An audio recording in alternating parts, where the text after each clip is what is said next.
بسم اللہ الرحمن الرحیم. السلام علیکم. میں سید عمران شفقت آپ کی خدمت میں حاضر ہوں. بیٹھک میں آج ہمارے بڑے خاص مہمان آئے ہوئے ہیں, تو ان سے ظاہر ہے کہ بڑی شخصیت ہیں, اور کم ہوتا ہے کہ ہمارے ہاں بیٹھک میں جو مہمان ہوں تو وہ میں کوئی زیادہ تمہید نہیں باندھتا. سیاسی حالات ہیں اور قاہرہ صاحب ہمارے ساتھ ہیں, تو ہم سب دوست جو ہیں ان کے جو اندر مطلب جو ایک ہوتی ہے نا کہ انزائٹی, کچھ سوالات ملک کی انگریزی بول رہے ہیں نا تسی, تو وہ میں چاہتا ہوں کہ ہم سب باری باری قاہرہ صاحب ہمارے ہاتھ میں آئے ہیں تو ان سے ذرا بات کریں. 2 یونٹ جہاں سے عمران خان نے جلوس لے کے آنا ہے اسلام آباد بند کرنے, ہاں جی, ان کے وزیر بھی ہیں, ہاں ان کے وہ معاون نہیں,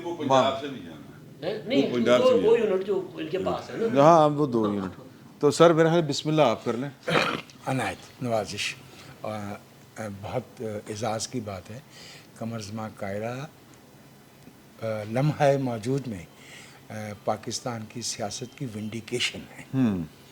تو قمر بھائی میرا آپ سے سوال یہ ہے کہ اب 5 مہینے ہونے کو آئے, یہ جو حکومت نو کانفیڈنس موشن کامیاب ہوئی, اور پہلے بھی اتحادی حکومت تھی, اب بھی ایک اتحادی حکومت ہے, تو آپ کے خیال میں یہ فیصلہ عدم اعتماد لانے کا اور جس کے بعد کے حالات ہیں کہاں تک اس فیصلے کو ونڈیکیٹ کرتے ہیں, اور آپ کے خیال میں موجودہ سیاسی صورتحال کیا ہے؟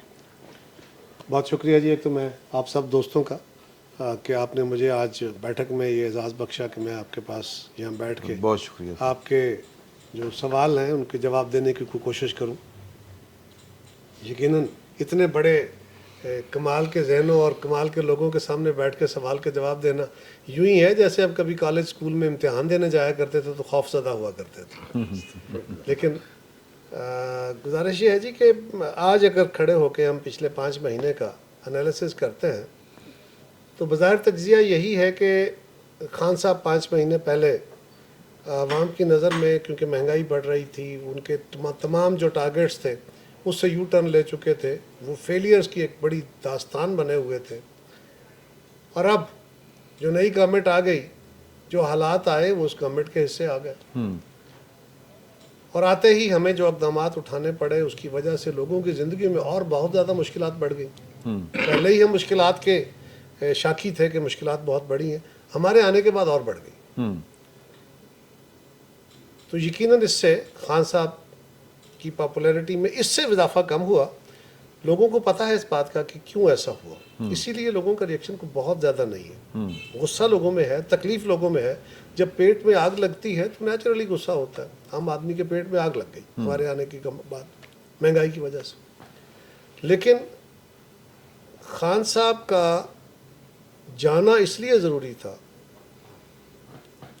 کہ اگر خان صاحب ان کے جانے کے بعد جو کچھ ہوا وہ ہمارے سامنے ہے. جو ان کے جانے کی وجہ سے نہیں ہو سکا وہ ہمارے سامنے نہیں ہے. صحیح. جو ہمارے اندازے, ہماری اطلاعات یا ہمارے قیافے تھے, جو یا خان صاحب کے جو چالے تھے وہ بتا رہے تھے کہ یہ کرنے جا رہے ہیں, اور آپ بھی بہت سارے دوست اس پہ تبصرے بھی کر رہے تھے, رپورٹ بھی کر رہے تھے. نہیں, آپ کا مطلب ڈیفالٹ کرنے جا رہے تھے؟ جی ڈیفالٹ اس میں ایک تھا, ڈیفالٹ بھی کرنے جا رہے تھے, کیونکہ اگر آپ دیکھتے ہیں اس وقت کے دور کو تو آئی ایم ایف آپ سے خان صاحب کے ساتھ معاہدہ خان صاحب نے خود کیا, اور خود اس سے وائلیٹ کرنے کے بعد ان کو ناراض کر بیٹھے تھے, وہ تو راضی نہیں ہو رہے تھے. دوست ممالک آپ سے منہ موڑے بیٹھے تھے, ناراض تھے. جو خارجہ پالیسی میں دنیا کے اندر جو بڑی طاقتیں میٹر کر رہی ہوتی ہیں ان کے ساتھ بلا وجہ آپ نے ایک ایسا بیانیہ چھیڑ لیا, وہ بات سارے فسانے میں جس کا ذکر نہ تھا وہ بات آپ نے چھیڑ لی, اور بعد میں آپ نے مان بھی لیا, اور اسے ساری دنیا کو پتا تھا کہ یہ سازش کا بیانیہ جھوٹ ہے. لیکن آپ اپنی سیاست کے لیے ایک ایسا عمل چھیڑ بیٹھے جس سے تو پاکستان کو جہاں سے کہیں اچھی ہوا آ سکتی تھی, کوئی بہتری کا سانس مل سکتا تھا, وہ بھی اب آنا بند ہو گیا. اور دوسرا یہ تھا کہ پاکستان کے جو سب سے بڑے دوست ممالک ہمیں ہر مشکل وقت میں سپورٹ کرنے والے ہیں, جب ان کے دیے ہوئے تحفے آپ نے بازار میں بیچ کے نفع کما لیے, اور وہ تحفوں کی خبر بھی پہنچ گئی, اور خبر یہ بھی ہے کہ شاید تحفے بھی پہنچ گئے واپس, تو اس کے بعد آپ کے ساتھ کیا سلوک ہو سکتا تھا, کتنا ایک اچھا آپ کے ساتھ ان کا سلوک رہ سکتا تھا. ایک ہیومن بیہیویئر بھی ہوتا ہے. دوسرا یہ تھا کہ خان صاحب الیکشن کمیشن کے اوپر حملہ آور تھے. وہ تو اس وقت تھے. اس وقت آج وہ صرف حملہ آور ہیں, اس وقت وہ اس پوزیشن میں ہو گئے تھے کہ وہ کسی بھی وقت حملہ آور ہو کے اس کے خلاف کچھ بھی ایکشن کر سکتے تھے. اور نہ صرف الیکشن کمیشن پہ حملہ آور تھے, کمشنر پہ حملہ آور تھے, سب پہ, وہ پورے ادارے پہ. پھر انہوں نے جو قانون بنائے تھے الیکشن کے, اگر اس قانون کے تحت وہ الیکشن کی طرف جاتے تو پاکستان کا سب سے متنازع الیکشن ہوتا. اس متنازع الیکشن کے اندر یا کس طرح کا الیکشن ہوتا, ہمارا یہ خیال تھا کہ پاکستان کی جو رہی صحیح کو تھوڑی بہت سیاسی قدریں ہیں وہ بھی ختم ہو جاتی. پھر خان صاحب نے ایک اور بحث چھیڑ لی تھی, اور وہ بھی بڑی روزہ روشن کی طرح یان تھی. بعد کی جو خبریں تھیں یا بعد کے جو حالات نے اس نے واضح کیا کہ اس میں صرف شک نہیں تھے, کچھ حقائق بھی تھے. یعنی وہ ہماری ملٹری ہیرارکی کے اندر جو تبدیلیاں لانے کے خواہش مند اور خواہاں تھے. تو ان سارے عملوں سے ہم یہ سمجھ رہے تھے کہ اگر پاکستان کے اندر یہ ارتعاش بھی ہوا اور خان صاحب ڈیفالٹ کی طرف بھی گئے تو پھر وہ ارلی الیکشن کی طرف جائیں گے, اور الیکشن پہ جانے سے پہلے عدلیہ پہ ویسے بھی حملہ آور ہو چکے تھے. اور پھر دوبارہ ایک ویو کہ سارے لوگوں کو جن کو 4 سال 2 سال 3 سال 2.5 سال وہ جیلوں میں رکھ چکے تھے, ان کے خلاف مزید وہی کیسز نئے رنگ میں نکال کے ڈالو تاکہ یہ جیلوں میں ہوں. اور اگر وہ 2/3 اکثریت لینے کے خواہش مند تھے یا اس سے بھی زیادہ, تو اس کے بعد وہ اس ملک میں اگلا کیا ڈیزائن کرتے. ہماری نظر میں اس وقت کی اپوزیشن اور آج کے حکومتی اتحاد کی نظر میں پارلیمانی جمہوری نظام کا خاتمے کا ڈیزائن وہ بھی ان میں سے ایک تھا. وہ بھی ان میں سے ایک تھا, کیونکہ خان صاحب کی جو سیاست ہے وہ ہماری نظر میں جمہوری نہیں ہے, وہ فاشسٹ ہے. صحیح. اور فاشزم الیکشنز کے ذریعے ہی آتا ہے, وہ بندوق کے ذریعے نہیں آتا. الیکشن کے ذریعے آ کے الٹیمیٹلی وہ اپنی جگہ پکڑتا ہے, اور آہستہ آہستہ اپنی جگہ مضبوط کر کے مختلف جگہوں پہ پار کارنرز پہ اپنی حیثیتیں مضبوط کر کے تو پھر وہ اپنے اصل رنگ میں سامنے آتا ہے. تو خان صاحب گریجولی اس طرف سفر کر رہے تھے, تو اس عمل کو روکا گیا ہے. اگر پاکستان ڈیفالٹ کر جاتا خدا نہ خواستہ اور دنیا ہماری امداد کو نہ ہوتی, تو پاکستان کوئی سری لنکا نہیں ہے. ہم کوئی 3 کروڑ یا 2.5 کروڑ کی آبادی نہیں ہے, ہم 23 کروڑ کی آبادی ہے, اور ہم دنیا میں ایک ایٹمی طاقت ہے. ہمارے بہت سارے بدخواہ دنیا میں موجود ہیں. پاکستان کو کن حالات کا سامنا کرنا پڑ سکتا تھا.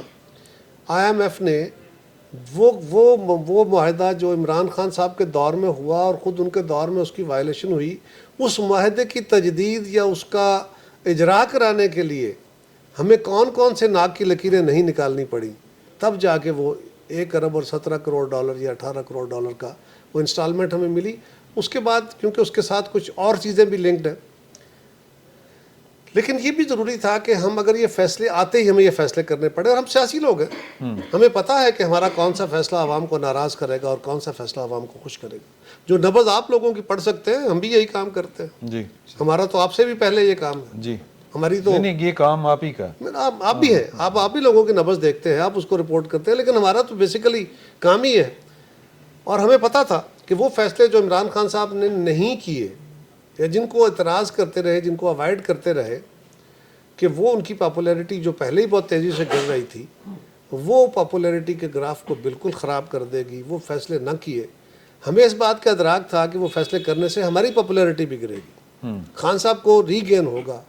لیکن دوسری طرف یہ تھا کہ اگر ہم یہ فیصلے نہیں کرتے تو کیا ہوگا. نہیں کرتے تو وہی صورتحال ہے کہ ہم ڈیفالٹ میں جاتے ہیں, وہی صورتحال ہے کہ پاکستان کو ہم آئسولیشن میں لے جاتے ہیں, وہی صورتحال ہے کہ پہلے ہماری اکنامک انسیکیورٹی ہے, پھر ہماری فزیکل انسیکیورٹی ہو جاتی, پھر یہ ہوتا کہ اداروں کے درمیان اور کلیش پڑ جاتے. ہم نے وہ فیصلے اس لیے کیے کہ ہم پاکستان کو جو بڑی مشکلات ہمارے سامنے تھیں ان کو دیکھتے ہوئے ہم نے اپنا پولیٹیکل کیپٹل رسک پہ لگایا اور پاکستان کو بچانے کی کوشش کی. اس کے ثمرات بھی آئے, بڑے مشکل فیصلے کرنے پڑے, لوگوں کی زندگی میں آسانیاں نہیں, ہم آسانیاں بانٹنے آئے تھے, ہم مشکلیں بانٹ کے بیٹھ گئے, لیکن اور کوئی رستہ تھا نہیں. اور اس بات کو آپ ذرا غور کیجئے, پاکستان کی تاریخ میں پہلی دفعہ ہوا کہ اتنی مشکلات آنے کے باوجود, اتنی مہنگائی بڑھ جانے کے باوجود لوگوں نے وہ ری ایکشن نہیں کیا, اس لیے کہ لوگوں کو اس بات کا اندازہ تھا کہ یہ فیصلے ضروری ہیں, مجبوری کے ہیں. یقیناً خان صاحب نے بھی اس کو استعمال کیا, میڈیا میں بھی وہ باتیں آئیں, لوگوں کو تکلیف بھی تھی, تو خان صاحب کو تھوڑا سا گین ہوا. لیکن ساتھ ہی, اور انہوں نے اپنے اس خاص مقصد کے لیے, پہلے وہ کہتے تھے کہ جی میں نہ رہا تو ملک کے 3 حصے ہو سکتے ہیں, پھر انہوں نے پاکستان کو جو اٹموسٹ زد لگانے کی کوشش کی وہ یہ تھی کہ جب مشکل ترین حالات میں ہم مشکل فیصلے کر کے اپنا سیاسی نقصان کر رہے ہیں، اس کے باوجود انہوں نے IMF کی ڈیل کو خراب کرنے کی بھرپور کوشش کی، وار کیا پورا. لکیلی ہم بچ گئے اس سے، ملک بچا، ہم تو کیا بچے. اس کے بعد ان کے ایک MNA صاحبہ ہیں، پاکستان میں فلڈ آ گیا. ابھی فلڈ میں عالمی امداد آنی شروع نہیں ہوئی تھی، پہلا جہاز آیا دبئی سے، دبئی کے حکمرانوں نے بھیجا کوئی 12-14-15 ٹن کا سامان لے کے.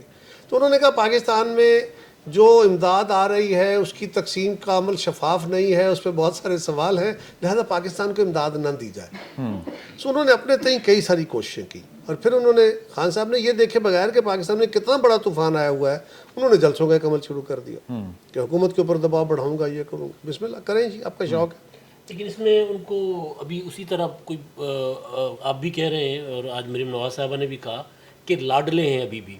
تو اتنا کچھ جو آپ سینیریو پیش کر رہے ہیں کہ وہ تو پاکستان کو لے ڈوبے ہوئے تھے، تو اس کے باوجود بھی کہیں نہ کہیں سے ان کو سپورٹ مل رہی ہے.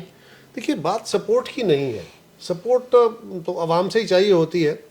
خان صاحب کو سپورٹ آ رہی ہے ان کی سوشل میڈیا سے. پاکستان میں اس وقت جو مشکل حالات آئے ہیں اس کی بدولت. ہمارا یہ خیال تھا اور ہماری کوشش تھی اور اس کے ثمرات بھی آئے کہ پاکستان میں جب ہمارے معاملات IMF کے ساتھ سیٹل ہو گئے تو پاکستان کی کرنسی میں بھی استحکام آیا، پاکستان کی اکانومی میں بہتری آئی. آپ نے نوٹ کیا ہوگا خان صاحب بڑے دعوے کیا کرتے تھے کہ میرے آنے سے پاکستان میں ریمیٹنسز بڑھ گئی ہیں. تو آج پاکستان میں مشکل حالات کے باوجود، عالمی حالات میں بھی تناؤ ہے، اس کے باوجود خان صاحب کے دور سے بھی زیادہ ترسیلات ہو رہی ہیں. سو یہ کوئی ان کا عمل نہیں تھا، لیکن ان کا ایک پرابلم یہ بھی ہوا ہماری اکانومی کا ساتھ کہ فلڈ آ گیا انپریسیڈنٹڈ. اب یہ تو کسی کے توقع میں تھا. آپ کے نصیبوں میں 2008 میں بھی ہمارے تو چلے جی، ہمارے نصیبوں میں چلے اپنی جگہ، لیکن ملک تو بہرحال بہت بڑا نقصان ہے. اور ایک ایسا عمل ہے جو 2010 والا فلڈ تھا نا، آپ نے بھی ساتھ دوستوں نے رپورٹ کیا، وہ محدود تھا، یعنی ایریا بھی محدود تھا اور وقت بھی محدود تھا. اس میں فلڈ آیا اور گزر گیا، اور اس نے جو نقصان کرنا تھا وہ کر کے چند دنوں میں وہ زمین خالی ہو گئی. یہ ایک ایسی صورتحال ہوئی ہے کہ بہت بڑا قطع، بہت بڑا ایریا، اور تسلسل کے ساتھ. اور انپریسیڈنٹڈ یہ ہے کہ پاکستان کیا شاید ہمارے ریجن کی تاریخ میں نہیں ہے کہ 1750 ملی لیٹر بارش ہوئی ہے، 700% زیادہ. سو اتنی بڑی بارش کے بعد جو کچے مکانات تھے وہ ڈھہ گئے، اب تو پکے بھی ڈھہ گئے، برے حالات ہو گئے، اور زمینیں ختم ہو گئیں، فصلیں ختم ہو گئیں. جو لوگوں کی ساری زندگی کی جمع پونجی، کسان کی جمع پونجی کیا ہوتی ہے؟ اس کا فصل ہوتی ہے، جانور ہوتے ہیں، گھر ہوتا ہے، کچھ چند برتن ہوتے ہیں، وہ سارا کچھ گیا.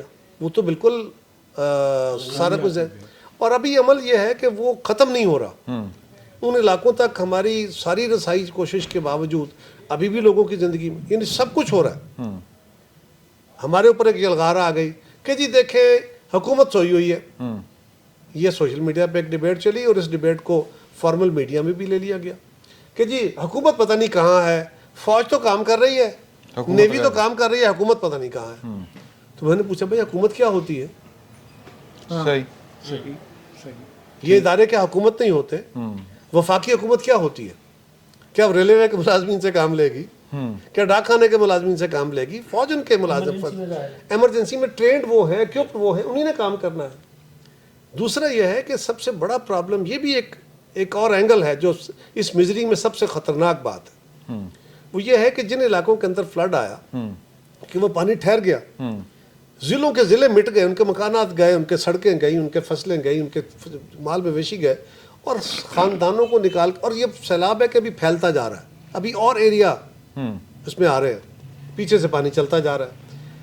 لیکن جو صوبائی حکومتوں نے کام کرنے ہوتے ہیں، جو PDMS نے کام کرنے ہوتے ہیں، ان کے پاس کیا ادارے ہوتے ہیں؟ ACDC کے پاس کون سے ادارے ہوتے ہیں؟ لوکل گورنمنٹ ہوتا ہے، ایجوکیشن ہوتا ہے، یا اس طرح کے ادارے ہیں، یا پرائیویٹ سیکٹر سے آپ نے مشینیں لینی ہے، یا پرائیویٹ سیکٹر سے آپ نے مزدور انگیج کرنا ہے. تو وہاں مسئلہ یہ ہے کہ اس مقامی علاقے کے، اس پورے ضلع یا اس کے ساتھ گرد و نواح کے اضلاع کے، جہاں عام لوگوں کے گھر گرے وہ سرکاری ملازم کا بھی گرا، جہاں عام آدمی کا بچہ جو ہے وہ سڑک پہ ہے، بھوکا ہے، وہ سرکاری ملازم کا بھی ہے. تو وہ خود سب سے بڑے متاثرین میں تھے. اب وہ کیا کرتے؟ وہ اپنا گھر بار بچاتے, وہ ان کو لے کے خشکی پہ پہنچتے یا لوگوں کی مدد کرتے.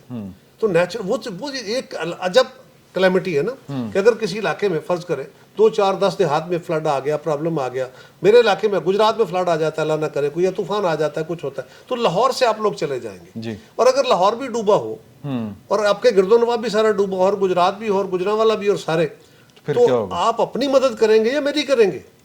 تو وہاں یہ سب سے بڑا پرابلم آ گیا. اور پھر یہ ہو گیا کہ رستے بند, سڑکیں ٹوٹ گئیں, پل بہ گئے, ریلوے کا نظام ختم ہو گیا, اوپر سے مسلسل کئی ہفتے بارش ہو رہی ہے اور ہیلی کاپٹرز بھی نہیں جا سکتے. اب آپ کے پاس کم ریسورسز ہیں اور آپ اس کے ذریعے بوٹوں کے ذریعے جا رہے ہیں.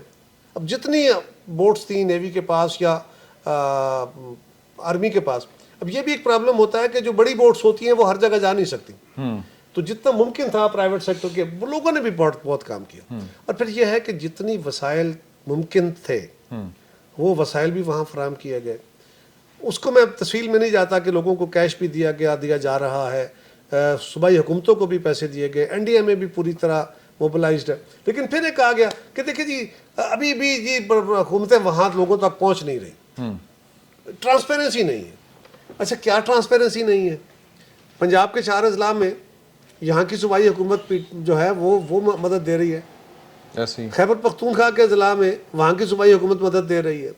بلوچستان کے جو بڑی تباہی ہوئی ہے وہاں پہ بلوچستان عوامی پارٹی کی حکومت ہے, جو صوبائی حکومت ہے, وہ جو صوبائی امداد دے رہی ہے وہ دے رہی ہے. سندھ کے اندر, سندھ میں پیپلز پارٹی اور ہماری حکومت ہے, وہاں ان کی حکومت مدد دے رہی ہے. جو فیڈرل گورنمنٹ کی امداد تھی وہ پہلے پی ڈی ایم ایس کو دی گئی اور اب فوج آ گئی, فوج کو طلب کر کے وہ فوج کے ذریعے تقسیم کی جا رہی ہے. تو اس میں کہاں ٹرانسپیرنسی نہیں ہے؟ جو کیش ایوارڈ دیا جا رہا ہے یا کیش ڈسٹریبیوشن ہو رہی ہے وہ بے نظیر انکم سپورٹ پروگرام کا جو ورلڈ وائڈ ہمارا ایک فلیگ شپ پروگرام ہے کہ وہ ٹرانسپیرنسی کے ساتھ دی جا رہی ہے. اس میں کچھ بے غیرتوں نے ایسی مطلب ضلالت کی ہے کہ کچھ جگہوں پہ یہ شکایت آئی انڈیویجولز کی کہ انہوں نے کسی کو اگر 25,000 دینا تھا تو اس میں سے 2,000 رکھ لیا, 3,000 رکھ لیا. وہ انڈیویجول کے ایکٹ ہیں, ان کو بھی سزا مل رہی ہے. لیکن اس میں یہ نہیں ہے کہ اس میں پک اینڈ چوز ہو رہا ہے, اس میں کوئی پارٹیزن ایشو ہے. اور اب جو اگلا عمل ہے وہ یہ ہے کہ ابھی شروع ہونے والا ہے یا شروع ہوا ہے, وہ ہے سروے کا. یعنی ریسکیو اینڈ ریلیف کے بعد اگلا جو کام ہے وہ سروے ہونے کے بعد آپ نے ریہیبلیٹیشن کی طرف جانا ہے. سروے میں بھی یہ خالی صوبائی حکومتوں پہ نہیں ہے, پی ڈی ایم ایز نہیں کر رہے بلکہ این ڈی ایم اے اور پی ڈی ایم اے مل کے کر رہے ہیں. اور این ڈی ایم اے کے پاس کوئی ادارہ جو ہے نا اس کے پاس مین پاور نہیں ہے, این ڈی ایم اے کی طرف سے فوج کی ٹیمیں ان کے ساتھ ہیں. سو اس عمل کو جتنا ٹرانسپیرنٹ بنایا جا سکتا ہے حتی الامکان کوشش کی جا رہی ہے, حتی الامکان. لیکن یہ بالکل میں پھر کہوں گا کہ ہم عالمی اداروں سے بھی کوشش کر رہے ہیں, پاکستان کے اپنے سارے فنڈز بھی ادھر ٹرانسفر کیے گئے ہیں, جو ہو سکے گا کریں گے. لیکن یہ جو بات ہے نا کہ جی کسی بندے کے ساتھ انٹینشنلی زیادتی کی جا رہی ہے, وہاں پہ جو تکلیف ہے سب سے بڑی ایک تو اپروچ ہے کہ وہاں تک پہنچا کیسے جائے. بہت سارے علاقوں تک آج بھی اپروچ نہیں ہے. یعنی بلوچستان کے ساتھ ابھی تک ہمارا ریل کا راستہ نہیں ہے. جو کنیکٹیوٹی بنائی گئی ہے روڈز کی, وہاں پہ بھی ہیوی ٹرکس کا فریلی چلنا ابھی ممکن نہیں ہے. سو بہت سارے پرابلمز ہیں. آپ ٹرکی سے اور ایران سے جو امداد لی گئی ہے وہ وہاں تک پہنچائی گئی ہے, اور بھی ذرائع سے کوشش کی جا رہی ہے. سندھ کے اندر ابھی پرابلم یہ ہے کہ وہاں ابھی تسلسل کے ساتھ اور علاقے جو ہیں وہاں پانی کے ذات میں آ رہے ہیں, اور یہ سارے عمل نے جو انسرٹینٹی تھی, جو ہمارا اکنامک ایکٹیویٹی تھی, اس کو اور سلو ڈاؤن کر دیا. اب توقع یہ ہے کہ جی ہمارا جو جی ڈی پی تھا, کیونکہ ہمارا بہت بڑا ایگریکلچر کا بیس جو ہے وہ ضائع ہوا, اس میں ہیومن ریسورس ضائع ہوا, نیٹ ورک ضائع ہوا, پھر جو جانور مویشی ضائع ہوئے, یہ بہت بڑا لائف اسٹاک ضائع ہوا. تو اس کے نتیجے میں ہمارا گروتھ کم ہوگی اور ہمیں بہت ساری امداد ادھر ڈائیورٹ کرنی ہے, اکنامک ایکٹیویٹی کم ہوگی. لیکن وہ پہلے ٹارگٹ ہے. اس کے نتیجے میں جو سکویز ہوا, جو کہ عالمی امداد یا آئی ایم ایف کے پروگرام بحال ہونے کے بعد ہمیں آسانی ملنی تھی مارکیٹ کے اندر, وہ وہاں پہ اور سکویز آ گیا ہے. تو اس کی وجہ سے یہ کچھ اور تھوڑے عرصے کے لیے یہ جو مشکلات کا عمل تھا یہ اور لمبا ہو گیا.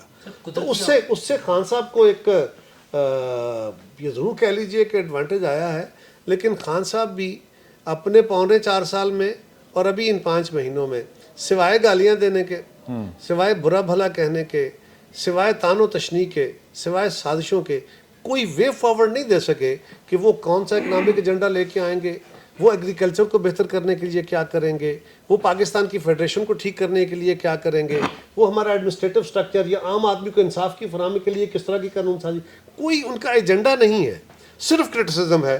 اور اس میں سب سے بڑا کمال ان کا یہ ہے, یہ میں ان کو بالکل اپریشیٹ کرتا ہوں, اپریشیٹ تو نہیں کرتا, یہ میں ان کو اس بات پہ ضرور کہوں گا کہ اس میں ان کا کمال مہارت ہے کہ ان کو عالمی طور پہ بہت پیسہ ملا, اور ان کو عالمی انہوں نے جو ایکسپرٹیز تھیں ان کو استعمال کیا سوشل میڈیا کے لیے.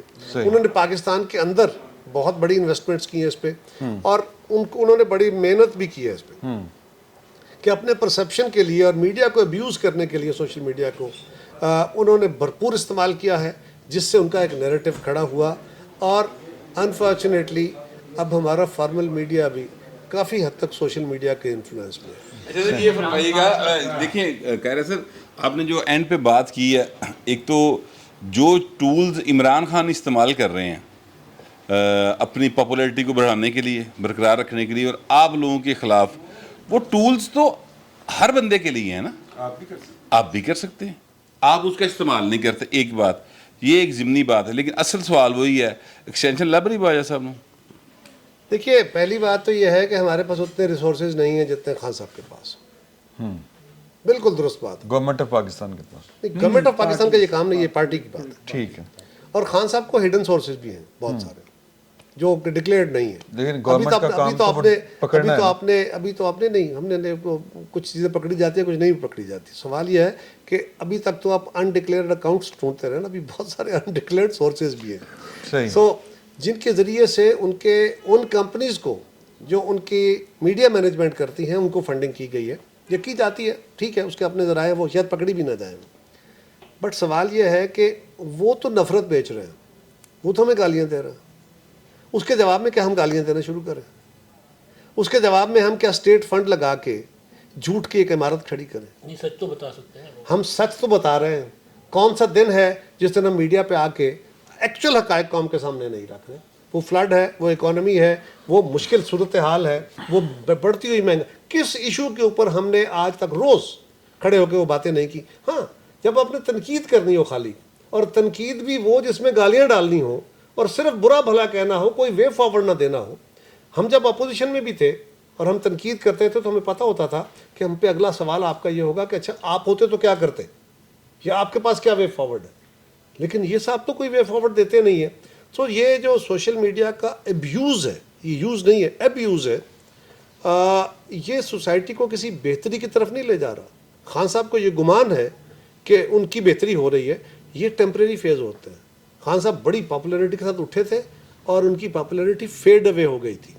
اب ہمارے خلاف فرض کریں ایک ریئیکشن ہے, کیونکہ ہمارے دور میں مہنگائی ہوئی ہے, اگر فرض کریں ریئیکشن ہے اور اس کے ریئیکشن کا ان کو فائدہ ہوا ہے, تو کیا قوم کو یہ جھوٹ کھل نہیں گیا کہ خان صاحب نے جو سازش کا بیانیہ دیا تھا وہ جھوٹ تھا, جو ان کو اپنی ذات کے اوپر خطرات کا بیانیہ دیا تھا وہ جھوٹ تھا؟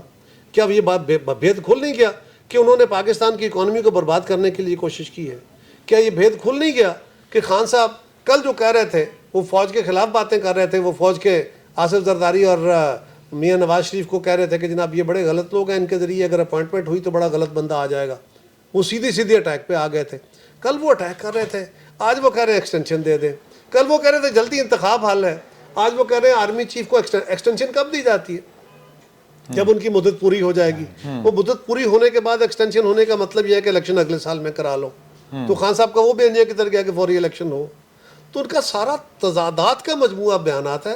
ہاں, کیونکہ ان کا جو نیریٹو ہے وہ ہر طرف سے یہ الغار ہے, سوشل میڈیا خاص طور پہ. اور میں پھر کہوں گا کہ ہمارے فارمل میڈیا کے ساتھی بھی, ہم سارے سوشل میڈیا سے بہت انفلوئنسڈ ہیں. ہم اپنے, اور سوشل میڈیا کا پرابلم کیا ہوتا ہے, سوشل میڈیا اتنی تیزی سے آپ کو خبر دے رہا ہے, اتنی تیزی سے آپ کو چیزیں پھیلا رہا ہے کہ آپ مائنڈ اپلائی نہیں کر رہے. اب پہلے ذرا غور کریں, آج سے 20 سال 15 سال پہلے, اب سارے سینئر لوگ ہیں, آپ خبر پڑھتے تھے, اخبار میں آتی تھی, آپ کو کوئی دوست سنا دیتا تھا, کسی تقریر میں سن لیتے تھے, اور اس کے اوپر بحث ہوتی تھی. اخبار پڑھتے تھے یا کتاب پڑھتے تھے, پھر مباحثہ ہوتا تھا, آپ مائنڈ اپلائی کرتے تھے اور آپ سوچتے تھے کہ یہ ہو سکتا ہے, نہیں ہو سکتا. کسی دوست سے بات ہوتی تھی تو آپ کا ریئیکشن یا آپ کی جو خبر ہوتی تھی وہ ایک دن میں کنسولیڈیٹ یا منٹوں میں کنسولیڈیٹ نہیں ہوتی تھی. اب یہ ہے کہ اگلے منٹ میں خبر اور آ رہی ہے, اور ہمارا مزاج بھی یہ بن گیا. اور اس مزاج کی اعلیٰ تمثیل جو ہے نا وہ عمران خان ہے کہ وہ اب ذرا غور کریں، کبھی وہ لیڈر کا ایسا ہو سکتا ہے کہ وہ بندہ کھڑا ہوا تقریر کر رہا ہے، میں پیچھے سے جاتا ہوں، جا کے کان میں کوئی قول فول کہہ دیتا ہوں اور وہ ایگزیکٹلی انہیں الفاظ میں آگے بیان کر دیتا ہے، کیونکہ اس کے پاس مائنڈ اپلائی کرنے کا وقت نہیں ہے. مائنڈ ہے ہی نہیں سر اپلائی کی تو یہ بھی ایکسٹینشن والی بات والی گل سر رہ گئی. دیکھیے ایکسٹینشن کا تو میں تو کچھ نہیں کہہ سکتا جی، میں ابھی تک تو کوئی ڈسکشن ایسی ہے نہیں، لیکن جب اس کا وقت آئے گا تو دیکھا جائے گا.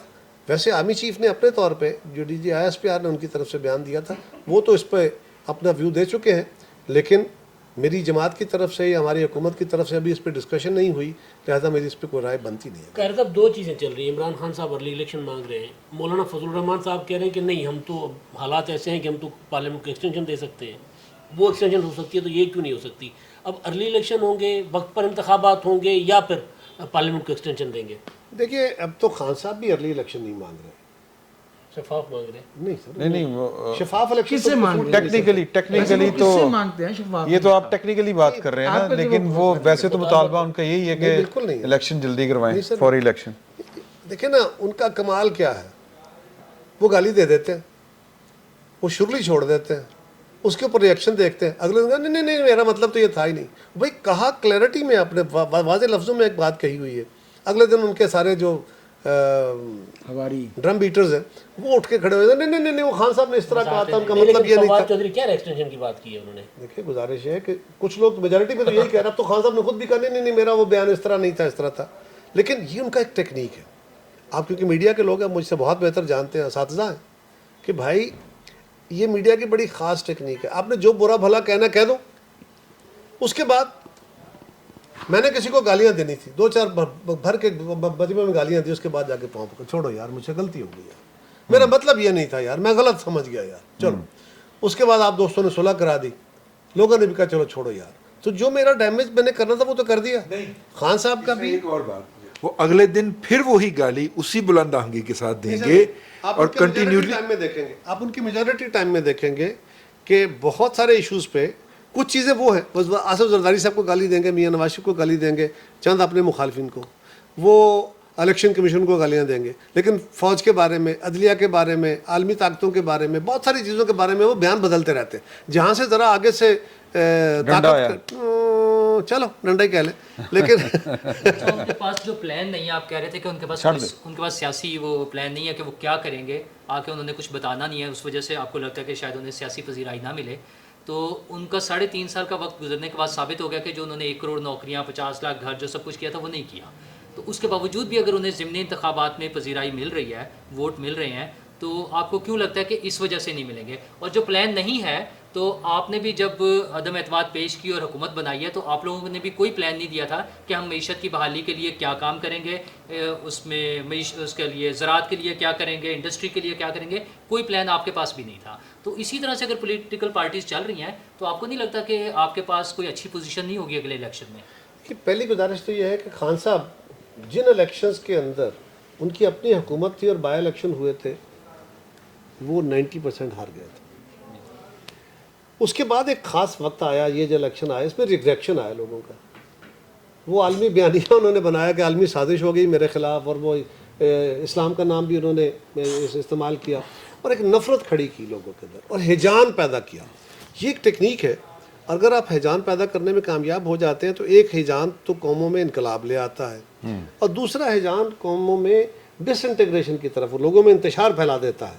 تو خان صاحب نے وہ ہیجان تو پیدا کر لیا اور اس ہیجان کے نتیجے میں ان کے الیکشن میں کامیابی بھی ہوئی. وہ الیکشن میں کامیابی ان کے کسی اصول کی بنیاد پہ نہیں ہوئی، یعنی ان کے الیکشن سے گورنمنٹ سے نکلنے کے بعد اور الیکشن کامیابیوں کے سے پہلے اس درمیان انہوں نے ایسا کون سا نیا بات کہی ہے یا پاکستان کو کون سا نیا وے فارورڈ دیا ہے کہ لوگ ان کی طرف اٹریکٹ ہوئے. وہ ایک ریئیکشن کے طور پر لوگ ان کے ساتھ گئے. ہاں بالکل ایسا ہی ہوا. اس میں مسلم لیگ کی طرف سے جو کمٹمنٹس تھیں ان کی بوجہ مجبوری ہی جو ٹکٹس دیے اس کے بھی ریئیکشنز تھے اپنے. لیکن خان صاحب کا یہ بات بھی درست ہے کہ انہوں نے گورنمنٹ سے نکلنے کے بعد جس طرح سوشل میڈیا کا استعمال کیا ہے اور جس طرح انہوں نے پاکستان کا نقصان کر کے پاکستان کی خارجہ پالیسی پہ، پاکستان کی اکانومی پہ حملہ آور ہو گئے. یہ سالمیت کا ہم پہ حملہ آور ہونا ہوتا ہے، اس پہ حملہ آور ہو کے اس پہ گورنمنٹ کو ایکشن نہیں لینا چاہیے تھا. دیکھیے ایکشن تو پہلی بات تو یہ ہے کہ کئی چیزیں وہ ہوتی ہیں جو ڈائریکٹلی اس زمرے میں نہیں آتی، کیونکہ پھر عدالتیں بھی بیٹھی ہیں، عدالتیں بھی کچھ زیادہ ہی اس وقت ایکٹیو ہو جاتی ہیں، ایکٹیو کہیں یا کیا کہیں، ڈیموکریٹائز ہو جاتی ہے، کیا ہو جاتی ہے، بل کچھ ہو جاتا ہے. سو مین ہو جاتی ہیں. چلے ایسے کہہ لیں، لیکن گزارش یہ ہے کہ آپ بھی ہم پہ اور طرح سوال کر رہے ہوتے ہیں. کچھ چیزیں وہ ہیں جو آپ کہتے کچھ ہیں، اس کے معنی کچھ اور نکل رہے ہوتے ہیں، لیکن قانون کے زمرے میں اگر آئیں تو پھر آپ اس کو جا کے پرکھنا چاہتے ہیں تو پھر جج صاحبان کہتے ہیں کہ یہ تو کوئی بات نہیں ہے، آپ کا خیال یہ ہے. ابھی تو آپ مجھے کہہ رہے ہیں، کل ہو سکتا ہے ہم نے کوئی ایکشن کیا ہوتا تو آپ مجھے یہاں بٹھا کے یہ کہہ رہے تھے کہ آپ نے کیا کیا ہے، پھر آپ کا سوال ذرا اور تھا. اور ہوتا. ٹھیک بات ہے. قاہرہ صاحب، یہ صدر صاحب نے انٹرویو دیا ہے کامران خان کو، اس میں انہوں نے کہا ہے کہ جی کہا سنا معاف. اب یہ کہا سنا معاف کا کیا، آپ حکومت کیا مطلب لے رہی ہے، کس سے معافیاں مانگ رہے ہیں وہ؟ یہ تو وہی بتا سکتے ہیں، یا آپ جیسے سمجھدار آپ لوگ کیا بتا سمجھ رہے سکتے اس کو؟ ہیں. آپ اچھا میں معافیا تو کسی طاقتور سے ہی مانگی جاتی ہے، کمزوروں سے معافی مانگنے کا رواج ظرف والوں میں ہوتا ہے. سر یہ کمزوروں سے معافیاں ویسے بڑے لوگ مانگتے بڑے ہیں. لوگ بڑے لوگ یعنی ججوں سے اچھا میں ایک آپ سے سوال یہ کرنا چاہ رہا ہوں کہ پاکستان میں نا جب بھی کوئی خاص طرح کی، میں سیدھی بات کروں گا کہ چیف آف آرمی سٹاف کی جب کوئی تقرری کا ٹائم ہو، تھوڑا سا آگے پیچھے نیا لگانا ہو ایکسٹینشن، تو پاکستان کی سیاست گرم ہو جاتی ہے. ابھی آپ نے عمران خان صاحب کے وہ گنوائے کہ آپ نے تحریک عدم اعتماد لانے کی کوشش کی، تو وہ عمران خان صاحب کی ناکامیاں، یہ آپ عمران خان صاحب کی ناکامیاں تصور کرتے ہیں، یا جو آپ کہتے ہیں کہ 2018 کے الیکشن کروائے گئے تھے، آر ٹی ایس بیٹھے، یا کم از کم آپ کی اتحادی حکومت کا تو یہ موقف رہا ہے، تو کیا ان کو نہیں کہنا چاہیے تھا کہ ان پوتو؟ میرا خیال ہے یہ اگرچہ حقائق یہی ہوں، لیکن ذمہ دار سیاست کا تقاضا یہ نہیں ہوتا کہ آپ کہیں بھگتو. یہ بھگتوں سے مراد یہ ہے کہ وہ تو بھگتے گئی، وہ کوئی ادارہ ہو یا کوئی شخص، کوئی جماعت، لیکن ملک بھگتے گا. ملک نے کتنی عوام دفعہ بھگتے گا. بھگتنا سر؟ سر دیکھیں نا، گزارش یہ ہے آپ نے 71 میں یہ کیا، بھٹو صاحب نے وہ حمود الرحمان کمیشن رپورٹ نہ لاگو کی، نہ پبلک کی، نہ اس کے مطابق فیصلے کروائے. نواز شریف صاحب نے کارگل کے ایشو کے اوپر سب کچھ اپنے اوپر لیا. بے نظیر بھٹو کہتی رہی کہ دے پلئنگ گیمز، لیکن وہ بیچاری کچھ نہیں کر سکی.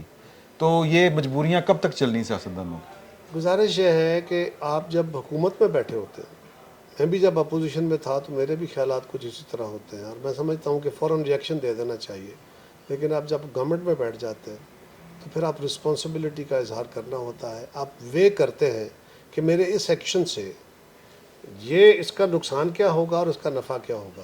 اور اگر آپ اپنے ملک کو، آپ اپنے سماج کو، آپ اپنی اکانومی کو بڑا نقصان دیکھ رہے ہیں، تو آپ چھوٹا نقصان برداشت کر کے آپ کوئی درمیانی رستہ نکالتے ہیں.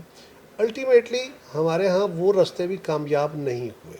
ہم نے بہت کوششیں کی ہیں، لیکن وقت بڑا استاد ہوتا ہے. اللہ کرے ہم وقت سے سیکھ لیں. نہیں آپ تو میرا مطلب ہے دونوں طرف سے بھی سیکھنے کی بات ہے. دونوں طرف سے، میں دونوں طرف کو کہہ رہا ہوں. صحیح. آپ کو لگتا ہے کہ وہ والی سائڈ سیکھی ہے؟ سوری، وہ والی سائڈ وقت کا سبق تو بڑا ڈاڈا ہوتا ہے جی. طاقت ذرا کم سیکھتی ہے، لیکن وقت کا سبق بڑا ڈاڈا ہوتا ہے، وہ سکھا لیتا ہے. دیکھیے بلاول بھٹو زرداری صاحب سے 3 بیرونی فورن ڈگنیٹریز کی ملاقات ہوتی ہے، اور پاکستان کے سوشل میڈیا کے اوپر یہ بات گھما دی جاتی ہے کہ انہوں نے ملنے سے انکار کر دیا، ملنے سے ان فورن ڈگنیٹریز کے بارے میں کہ جو انہوں نے تو بلاول کو منہ لگانے سے انکار کر دیا. اب یہ بات اتنی دفعہ کہی گئی، میرے جیسا کوئی بندہ ہوگا جو ڈھونڈتا ڈھانٹتا خبر پہنچا سورس تک، اور اس نے کہا کہ یار یہ تو ملاقات ہوئی ہے، یار یہ سوشل میڈیا پہ کیا چل رہا ہے. جو وہ پرسیپشن کریٹ کر رہے ہیں جو کہ غلط ہے، یہ جو کہ جھوٹ ہے، بے بنیاد ہے، اس پرسیپشن کو ڈینائل کرنے کے لیے آپ ایک ٹویٹ کر کے یا ایک پریس ریلیز جاری کر کے اس دور فتن کے اندر فارغ نہیں ہو سکتے. آپ کو بھی 800 دفعہ بھی یا 8000 مرتبہ ہی کہنا ہے کہ یہ ہوا ہے. آپ نے وہی لوگ رکھے ہوئے ہیں اس وقت ministry of information and broadcasting کے اندر، جن کو پیورلی یوتھیا ہونے کی بنیاد کے اوپر جاب دی گئی تھی ministry of information and broadcasting میں بھی اور پی ٹی وی میں بھی، اور وہ آج بھی پی ٹی آئی سے اتنے ہی ہمدرد ہیں. ٹھیک ہے وہ پاکستان کے باشندے ہیں، لیکن وہ پی ٹی آئی کا یہ والا جعلی بیانیہ لے کے چل رہے ہیں. چونکہ انفارمیشن سے آپ کا تعلق رہا ہے تو اس لیے، اور آپ فلسفہ بھی آپ نے پڑھا ہوا ہے پنجاب یونیورسٹی سے، تو یہ فلسفہ مجھے سمجھ نہیں آیا کہ بیانیہ وہ بنائیں گے آپ کا جو کہ پی ٹی آئی کے باقاعدہ پیڈ وہاں پہ کہ جناب اب پی ٹی آئی ان کو تنخواہ نہیں دے سکتی تو ان کو سرکار کے کھاتے میں ڈال دیں، آپ ان کو کیری کر رہے ہیں. سر یہ تو نہیں ہوگا نا.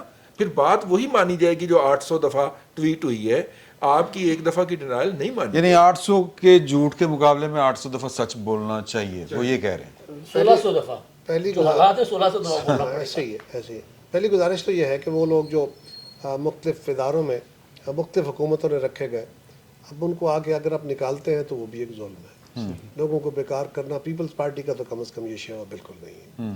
ہم نے تو آگے یہ بھی کبھی نہیں دیکھا کہ یہ کس دور میں بھرتی ہوا. ہم تو ریگولرائز کرنے والے ہیں، روزگار دینے والے ہیں، لہٰذا ہمارے اس سے یہ ہوتا نہیں. ہمارا نقصان بھی ہوتا ہے اس سے، لیکن ہم برداشت کرتے ہیں اس کو. دوسری گزارش یہ ہے کہ جتنا بڑا میڈیا خان صاحب کے پیچھے کام کر رہا ہے، یہ ہمارے انفارمیشن ڈپارٹمنٹ کے پاس کا روگ ہی نہیں ہے اکیلے. ہمارا پارٹیوں کا نیٹ ورک بھی کام کر رہا ہے. ایک دفعہ نہیں، 100 دفعہ کہا ہوگا، لیکن 800 دفعہ کہنے کی جو کیپیسٹی ہے اس کے لیے جتنے ریسورسز اور جتنا پیچھے بیک اپ چاہیے ہوتا ہے شاید ہمارے پاس نہیں ہے. سوال آپ کا بالکل درست ہے، ہمیں اس کو ہیمر کرنے کی ضرورت ہے.